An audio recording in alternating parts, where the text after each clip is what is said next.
بسم الله الرحمن الرحیم د مانزه یو ډیره مهمه او ضروری مسله په دې مسله باندې ځان پوهه کوي څومره چې زمونږ رونه بایګان دي دغه شانتي خويندې دي ځان دي په دې مسلې باندې با خبر کی دا سینه چې تاسو منځونه کوي په منځونو کې دا غلطیاں نه کوي او د دې غلطیانو په وجه باندې ظاهر خبره ده تاسو منځ نه کیږي نو بیا تاسو دومره تکلیف وکړي او د هغې نه باوجود تاسو چې کوم منځ دي هغه اډو د سره ونه شي نو یقیني تور پر دا ډیر غټه د خسارې خبره ده یاد وساتئ څنګه چې منګه تاسو باندې موږ کول فرض دي دغه شانتي د موږ دا مسائل از د کول هم په منګه تاسو باندې فرض دي ډیر کسان داسې وي چې هغه ژوندۍ پر موږ کې اتیا کالو پورې هغه ورسي منځونه کې لیکن منځونه د سره اډو شوی نه هغه قبل د خو لري خبره ده ځکه چې په مانځ کې داسې غلطیاں چې هغه سمیکړی نه وي په دغه حواله سره د مسلې علم ورته نه وي نو سلوخ کالا 50 کالا شپېته کالا اتیا کالا بعض کسان بزرگان وی سلو کارو ته ورسېږي کی لیکن منځونه چې کوم دي غلط کړی وي او دا سینه چې موږ تاسو منځونه کوو او دا منځونه موږ غلط کوو د دې مسلې علم موږ تاسو ته نیوي نو یقیني تور پر دا ډیره غټه د خسارې خبره ده او په دې باندې به الله حفظ موږ تاسو پکړږي ځکه چې څنګه دا منځ کول فرض دي دغه شانتي دي دا مسائل عزت کول هم فرض دي اوس مثال تور پر دا موږ تاسو چې کوم رکعاتونه کوو د سحر مون شو د ماسپخین شو د مازیګر د ماخام د ماسخوتن په دې کې مختلف رکعاتونه دي او بعض رکعاتونه داسې چې هغه د فرض رکعاتونه دي بعض د سنتو رکعاتونه دي اوس په دې کې فرق څه دی او د دین علاوه چې کوم ډک رکعاتونه دي اوس مثال طور پر د فرض چې کوم رکعاتونه دي په هغه کې کم رکعاتونه ډک دي کم تشتي او دا ډک او تش ستو ویل کېږي په دې کې څه فرق دی د دین علاوه کې چې یو کس داسې چې د ډکو رکعاتونو په ځای باندې هغه رکعاتونه تشو کی او تش رکعاتونه چې کوم دي هغه کې ډک رکعاتو کی نو د بیا سکی او د دین علاوه یو کس داسوي چې د هغه نه مزیر شي چې بای مسور رکعات کړلی اوس مثال طور پر هغه د سلو رکعاتو په ځای باندې 15 رکعاتو کی یو رکعات زیاتو کی یا دغه شانتي د سلو په ځای باندې 3 رکعاتو کی یعنی یو رکعات کم کی نو دی بسکی نو ډیر کسان په دې حواله سره د غلط فهمي شکار دي د شری مسلې علم ورته نشته او د دین علاوه اوس مثال طور پر یو کس داسره چې هغه په جمع یعنی په امام پسې مسکی او ظاهر خبر ده په امام پسې د مسکولو ځانه مسائل دي چې آیا شاته په دغه پسې سورۃ الفاتحه یا سورۃ وغیرہ وای یا بنوي کچري د شورونه د امام پسې ولاړې نو آیا تبسوي سبنوي د دین علاوه یو کس داسې چې د هغه نه رکعاتونه لاړ شي یعنی یو رکعت مثال طور پر 3 رکعات لاړ شي یو رکعت چې کوم دی هغه د امام سره چې کوم دی اخري رکعت کې شامل شي یو رکعت ورته میلاو شي نو دا 3 رکعات په دې څنګه راګرځي د دې ترتیب بسوي په دې ترتیب کې ډېر کسان غلطیاں نه کوي نو ځان په دې مسایلو باندې پوهه کوي دا 15 منټه تاسو به اخلمه لیکن دا 15 منټه دا د 15 کالو نظم چې کوم دی تاسو لپاره زیات قیمتي دي ځکه چې د 15 منټو کې تاسو چې مسائل ځخېما ان شاء الله تعالی دا 15 منټه بس تاسو ضایع نه زی تاسو ټایم ورکوي مختلف ویډیوانو لږ کوم دی په ګڼو باندې خپل ام بي ان هم ضایع کوي خپل ټیم هم ضایع کوي فالتو فلمونه وغیرہ ویډیوانو ګوري دغه په ذریعہ باندې په ګناه کې ځان مبتلا کوي نو دا 15 منټه ټیم راکې او صرف خپل وینا اوري بلکې دا مخکې هم د سره شیر کوي د صدقه جاریه په تور تاسو هم په دې ثواب کې برابر شریکي ځکه چې کوم کسان په دې حواله سره دا غلطیاں نه کوي تاکي هغه ته هم د دې مسایل علم وشي دا هغه منځره چې کوم دی هغه هم د خرابېدونه بچي راځو رکعاتونو طرف ته یاد وساتئ موږ چې کوم رکعاتونه کو فرض اوس مثال طور پر ډېر کسان دا تاسو هم کې چې دا یو کس دا چې صرف فرض موږ کی د سنت وغیرہ ونه کینو آی د موږ کیږي یا نه کیږي نو یاد وساتئ فرض موږ کو چریو کې د فرض هغه دغه بساسونه ادا شي یعنی تاسو فرضیت په ادا شي د فرض ثواب تاسو ته ملو شي لیکن سنت مؤکده هر مسر چې موږ دا سنت کو دا سنت مؤکده دي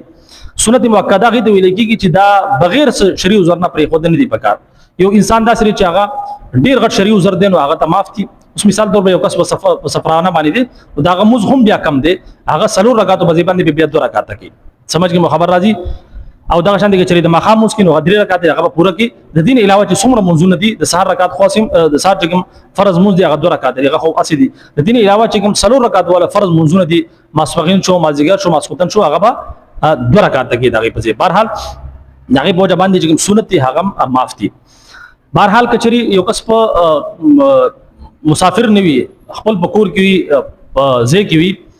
په خپل کلی کې په خپل خار کې وي نو یقیني طور پر د هغه لپاره بغیر د شریع سرنا سنت پرې خودنی دي پکار او چې یو کس پری دي نو د فرض او فرضیت خو ثابت چګم دي ادا شي یعنی فرض موږ به ادا شي د فرض ثواب ته ملاوي شي لیکن مکمل ثواب بدته نه ملاويږي ځکه چې د سنت پرې خدي. بهرحال راځو د مسلې طرف ته چې د سحر په مانځ کې سلور رکعات ټوټل د دو رکعات چګم دي د دو رکعات اول دا سنت دي دو رکعات سنتي مؤکده دي دا سنت مونږ چګم دي دا هر رکعت په ډک کوي لکه او سنتو کې تشنشته سنت یا نفل وغیرہ چې مونږ تاسو کو چاہے سنت وي یا نفل وغیرہ وي دا ډک وي دا تش او ډک دا په فرضو کې وسري سمجھ کې خبر راځي او دا هم په ذهن کې کېږي چې د فرض اولنی دو رکعات چې کوم دی هغه ډک وي همیشه د فرض اولنی دو رکعات په ډک وي او اخري دو رکعات دا به تشوي دا تاسو ته اسانه فارموله خلا د سنتو د نفل هر رکعات ډک ته باغی کې با صورت ملاوي یعنی ډک رکعات هغه ته ویل کېږي چې الحمد شریف وای د الحمد شریف بعد ولا الضالین امین پورې چې تاسو وای د هغه نه بعد به سره صورت ملاوي د صورت ملاول دغه د ویل کېږي ډک رکعات یعنی امین چې تاسو وی ولا الضالین امین د هغه نه بعد قل هو الله احد الله صمد د صورت موږ ملاو یا دغه شانتي بل صورت وغیرہ نو دغه د ډک رکعات ویل کېږي نو په هر نفل منځ یا سنت منځ چې کوم رکعاتونه وي د سنتو یا د نفلو باغی کې هر رکعات کې با د امین نه بعد ولا الضالین امین نه بعد د صورت ملاوي او په فرض کې چې کوم فرض مونږ په هغه کې اولنی دوه رکعات چې کوم دي په هغه کې به صورت ملاوي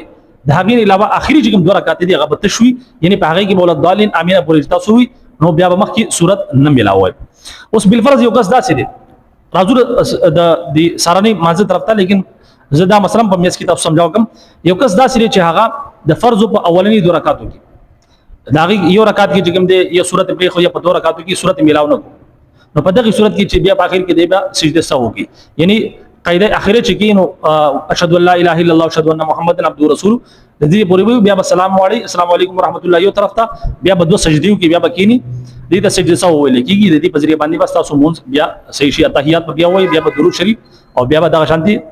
دعا وغیرہ وای او سلام بواړه لیکن که چریو کس داسې چې په فرض مونږ کې په اولنی رکعاتو کې خو چې کوم دی هغه ډک کړلی لیکن په اخري رکعات کې چونګه غتشتي د فرض هغه کې د صورت ملاو کینو آیت په دی باندې هم سجده سو کې نو په دغه کې بیا سجده سو نشي یعنی ک اولنی دوه رکعات چې کوم ډکتی پاږي کې صورت پرې خور پاږي باندې سجده سو شي او په اخري دوه رکعات چې کوم تشتي پاږي کې تاسو صورت ملاو کو ملاول بګینې دي کچره ملاو کو نو په دغه باندې سجده سو نشي کچره تاسو نه په غلطي سره ملاو شو نو تاسو مو صحیح دی پاږي باندې سجده سو چې کوم دی هغه واجب کیږي نو اوس راځو د سارنی سار چې کوم دی پاږي کې سلور رکعات سلور رکعاتو کې دوه رکعات سنت دي بیا دوه رکعات فرض دي دوه رکعات سنت د دواړه ډک دي دغه شان دي دوه رکعات فرض چې کوم دي هغه چون کې دوه رکعات دي نو ظاهر خبره ده اولنی فرض چې کوم دوه رکعات دي هغه همیشه ډک وي دا صرف دوه رکعات نه د دواړه به ډک کوي دغه شان دي ماسپخین چې کوم موږ دي په هغه کې اول سلور رکعات سنت دي سنت په ټول ډک کوي بیا سلور رکعات فرض دي فرض کې اولنی دوه ډک کوي او اخرنی دوه دا به تش کوي بیا دغه نه بعد دوه رکعات سنت دي هغه دواړه ډک دي دغه شانتي مازیګر مونږ د سلور رکعات فرض دي دوه بټکو کوي اولنی او اخري دوه دا به تشو کوي دغه شانتي مخام مونږ د مخام مونږ کې درې رکعات دي نو اولنی دوه بټکو کې او اخري یو پاتې شي هغه به تشو کوي او د دین علاوه بیا دوه رکعات سنت دي غواړه ډک دي دغه شانتي ماسوتن مونږ دي ماسوتن مونږ کې سلور رکعات فرض دي اولنی دوه رکعات ډک دي او اخري دوه رکعات تشتي بیا دوه رکعات سنت دي دواړه ډک دي بیا درې رکعات ویتر واجب دي دا درې رکعات ویتر واجب دي دا درې واړه چې کوم دي ډک دي رکعاتونه او په اخري رکعات کې ولا الضالین امین نه بعد رکوع ته دونه مخکې وسه کوي الله اکبر بوي او لاس په وتړی دعای قنوت په وای دا واجب دي چې تاسو الله اکبر ونوي او دعای قنوت خو نه وي ډایرکټ چې کوم دي رکوع لاړې نو بیا په اخر کې سجده سو کوي ځکه چې دعای قنوت ویل دا واجب دي سمجھ کوم خبر راځي نو دا خو د تشو ډکو مسله شو اوس دویمه مسله دغه د چې یو کس داسې دی چې هغه قاعده اوله یعنی د دوه رکعاتونو په میس کې چې کله قاعده منګه کینو تحیات وایو اشهد ان لا اله الا الله اشهد ان محمد عبده رسول د دې پورې یو کس داسې چې دا یې رشیدي ډایرکټ کوم دې دریم رکعات پاسي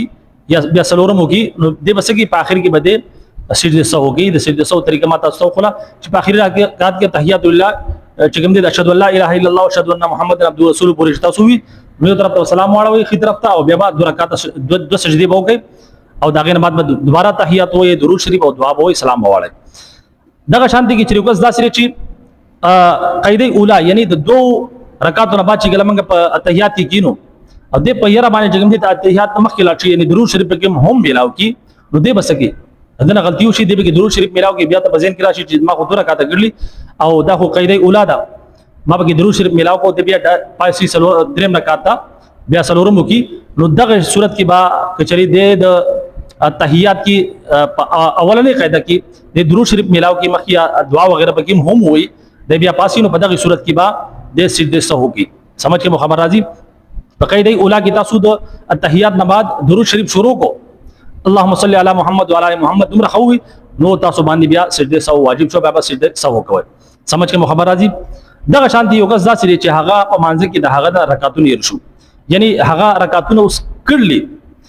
لیکن سلو رکعاتو په ځای باندې د 3 رکعات کړلی نو دې بس کې د سلام واړو 3 رکعات کړلی دی چې ما زمانه خمس دغه شو نو کچری 3 رکعات کړلی د سلام واړی نو چې سلام واړی او د خبرې نه کړلی یا دغه شانتي د قبله نه مخ نه اړولې یا قبله نه چې کوم د سینه نه اړولې سینه مخ نو بلکې سینه نه اړولې نو په دغه صورت کې د ډایرکټ پاسي اسبو کې چې کوم سلورم رکعات الله اکبر بو ډایرکټ پابسي او لاس بو تړي او سلورم رکعات پو کې او دغه نه بعد په اخر کې به سیده سو کې لیکن کچری د سلام اړولې دغه نه بعد خبرې کړي یا دغه شانتي سینې د قبله نه اړولې بل طرف ته کړي نو په دغه صورت کې بدا کس بیا دوباره مسکی دغه شانتي یو کس داسې چې د سلورم رکعات سجده وکي او پنځم رکعات ډایرکټ پاسي د سجدې نه بعد ډایرکټ پنځم رکعات پاسي چې پاسي او د ترایات شي د په قیام کې ولاړل او د ترایات شي نو د بس کې د رکعات نه مکملې بلکې ډایرکټ بکینی بیا الله اکبر ډایرکټ بکینی التحیات وی اشهد ان لا اله الا الله اشهد ان محمد عبده رسول پوری او سلام یو طرف ته واړي بیا 2 رکعات د سجدي بو کی یعنی سجده سو بو کی او دغه نه بعد دوباره کینی التحیات بو وی او درود شریف او سلام بواړي لیکن یو کس داسې چې اگر پنځم رکعات پوره رکعاتو کی سجده هم وکي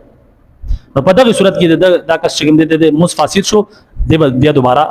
مسکی یعنی دا سلو رکعات به دوباره راګرځي اوس راځو بلې مسلې طرف ته یو کس داسې دی چې هغه په امام پسې مسکی